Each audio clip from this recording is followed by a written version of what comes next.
You have a reputation for being a strong advocate for individuals with developmental disabilities. Can you share more about why you're so passionate about these issues? Well, sure. I guess on a personal level, I grew up with a brother who was developmentally disabled.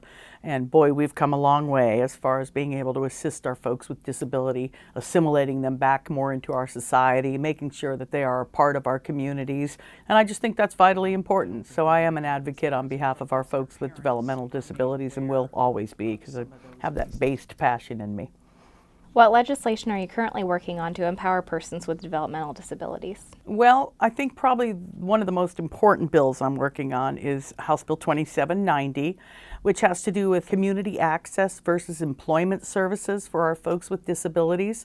I think it was a well-intentioned piece of legislation that passed years ago here that said that we should attempt to have our folks with disabilities try employment for 9 months before we would grant them the ability to access community access services, or just getting out in the community with their caregiver and having activities to fulfill their days. The problem is everyone is not employable, and frankly there aren't really jobs available sometimes in many, especially our rural communities. So to me it seems a little almost cruel to have a policy that says, well, you got to try to work for 9 months, when in fact maybe even the parents or the family of that individual is not comfortable with the possibility of them working at a job in the community. These are kids that are often very vulnerable, sometimes don't know boundaries, and could potentially get in a lot of trouble in a job situation out in the community. So I think we need to reinvestigate and kind of readdress that policy to see if we can't make it fair and equitable and not deny people benefits based on the fact that their loved one with a disability is unable to hold a job.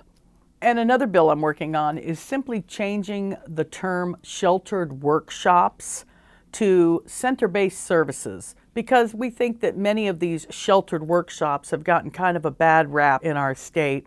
They seem to connote that they're isolated and kind of backroom sort of areas where we segregate our folks with disabilities from the rest of the general public. And I would submit I don't really think that's the case, but the connotation with sheltered workshops is egregious enough now. I think we need to change that term to center-based services. It sounds a little kinder and warmer. I also love to hear from constituents back home. Most of our best ideas here come from somebody who's encountered some issue with government and or just has a good idea for government. We need to hear from you. I like to hear from you, and I hope you will take that opportunity to contact me anytime. I really appreciate hearing from folks and hope you will make sure to do that.